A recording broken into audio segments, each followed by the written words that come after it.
What's up guys, Houndish here, and today we're jumping in with some Destiny 2 news, and in this one we get the TWID, and so the second weekly update from Bungie returns for 2024, and in this one they talk about Riven's wishes, so we finally get a bit more information about these new sort of weekly pursuits that'll launch next Tuesday, and specifically we get more detail about the rewards, and that includes some nice weapons but also exotics, and even mementos, which is interesting. But on top of that, Bungie talk about moments of triumph for the year, they touch on some of the new rewards there, as well as an exclusive new Emblem, and we get info about the winning armor set for Festival of the Lost this year. So a few things to talk about in the video today guys, as always, and if you enjoy it, a rating below very much helps us out on the channel. But without further delay, let's get into it. And so firstly, Bungie talk about Riven's wishes. We've heard a little bit about these over the past couple of months, but they say we all have things we'd wish for given the chance, and Guardians, Riven has made arrangements with Morro to ensure you're rewarded for your efforts in fulfilling her final request, and she left a series of challenges that will each reward you for your heroic deeds. So starting on January 30th, players can visit Morro to accept a weekly quest with a high-risk objective in the Dreaming City, such as completing Legend Lost sectors or dungeons. And upon completion of the weekly objectives, players can return to Morro to receive a wish token, and each week the token can be used to choose a prize from one of 3 different categories. And so in terms of the gameplay portion, it doesn't necessarily seem like this will be a major story component or include sort of brand new gameplay loops, and most of us probably didn't anticipate that that would be the case, but it's very much focused on the rewards. And initially for category 1, there will be Last Wish resonance, and we'll be able to choose a red border Last Wish raid weapon.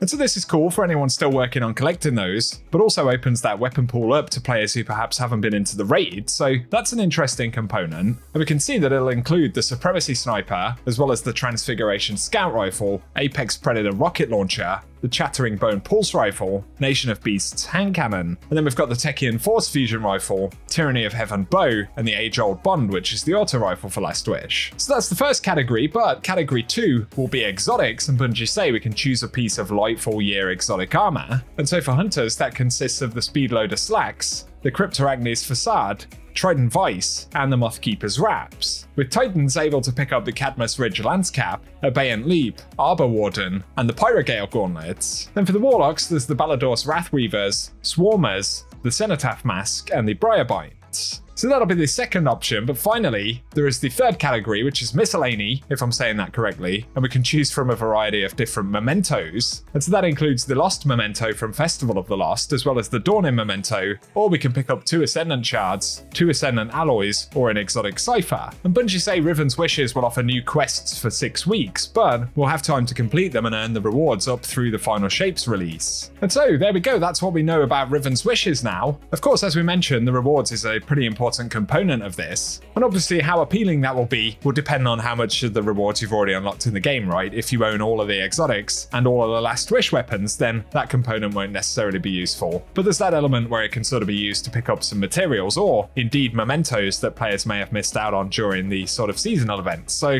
in some respects, I think the rewards are potentially slightly better than I anticipated. I was worried that it would just be seasonal weapons or something. Of course, there's always more that Bungie could have done, but overall I think that seems like a positive, and it's something else that we can check out on the weekly resets at the very least, but give us your thoughts about it down below. And up next, we talk about Moments of Triumph, and on January 30th, Moments of Triumph returns with a collection of 30 challenges celebrating everything we've been able to achieve this past year. And they say if we've been active, we'll likely have already achieved some of these, and as we discussed in a video recently, the objectives for that pretty much center around all of the content we've had in the last year, so if you've been playing a lot of the game, you're going to have most of them done. But in terms of rewards, they say for 5 triumphs, we'll get access to purchase the 2023 Moments of Triumph t-shirt, 14 triumphs will unlock the Laurel Shell, with 21 triumphs unlocking the Fire Gilt Quadriga, that's a new exotic sparrow, and finally 26 of them will unlock the 2023 title, and access to purchase the title pin.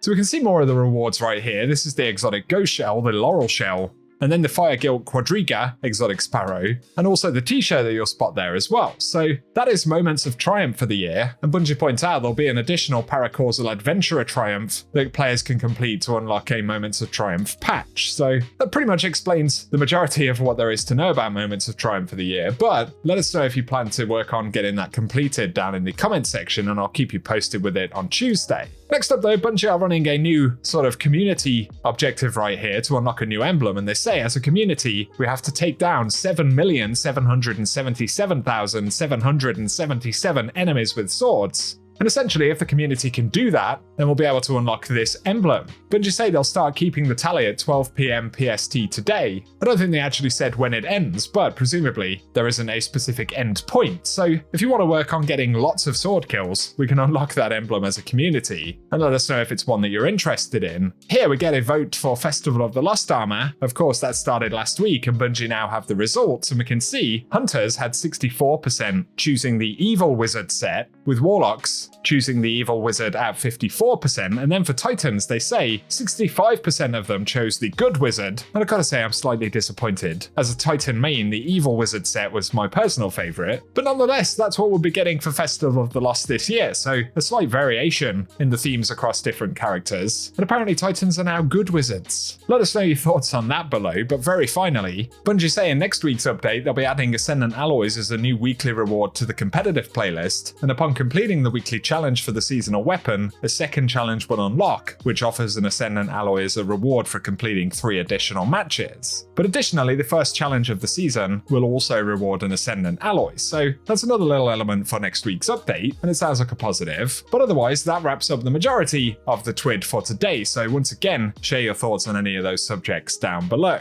But for a final few updates right here, keep in mind initially that on Tuesday with the update, we're going to see the new Glimmer cap introduced. And Bungie have said they're increasing the amount of Glimmer we can carry to 500,000 when update 734 drops. And on top of that, they've added that Glimmer will still drop from usual sources and be spent in the same way, like crafting weapons, focusing engrams, masterworking, and all that kind of stuff, but the wallet simply now has an increased capacity. So I think that's another broadly positive change right there, and especially when we get new expansions, we're working on new gear and things like that. I think that's when it would be most noticeable. But that's another one for January 30th right there. And something else that Bungie Help pointed out, but they said they're investigating an issue where the togetherness modifier is appearing in the coil activity after update 7306. That's the one that we had earlier on this week. But they add that more information will be provided when available. And of course, togetherness is a pretty annoying modifier, especially in an activity like the coil. On top of that, it also is pretty buggy at the moment, and Bungie had removed it, but it's reappeared, probably because of some other glitch inside of the update that we got this week, so I would anticipate that's something else that Bungie will probably get around to sorting out soon. But I'll keep you posted with patch notes and things like that on Tuesday when we get them. But for now, a final mention, and of course Bungie's Game to Give charity event is active at the moment. We covered some of the incentives and rewards that can be earned from that last week, but I will link the Game to Give page down below. On top of that though, they said they have a special announcement, and the official Game to Give livestream returns on February 1st, and that'll feature Pika Peach as well as Leopard Stealth, and the voice actor for the Drifter, and that's Todd Habercorn. So that could be an interesting one, and they say there'll be tons of prizes, fun, and shenanigans in store, and that'll be live over on the Bungie Foundation Twitch channel. So I'll also link details about that down below, and it'll be cool to have the Drifter on set for some of that too. There's a little teaser trailer for it, which we'll run at the end of the video here as well. But for today, guys, that's everything we have to round up in this video. So I appreciate you sticking around and watching all the content. As always, if you do enjoy it, a rating below very much helps us out. Also, give us any thoughts you have on the Moments of Triumph and Riven's Wishes pursuits that'll be coming up next week. Always curious to get thoughts from you guys in the comment section. But otherwise, get it locked and loaded right here on the channel, subscribe and hit the notification bell if you don't want to miss any updates, and I will be sure to keep you posted. But otherwise, I appreciate you tuning in, and I hope you guys have an awesome day. Alright, Bungie Universe. You've raised a lot of coin for the Bungie Foundation. Hi, my name is Leopard. We just raised over $5,000. What do you think? Woo! Watch the magic happen, baby. 100,000! Good job. 100,000! God, all the beautiful hair is gone. You see these guns? I don't think you're seeing them. I want to hit 125 by that time. Let's go! $220,000! I'm so happy. I'm so happy. You definitely chose to step toward the light on this one. And since I'm a light year or two away,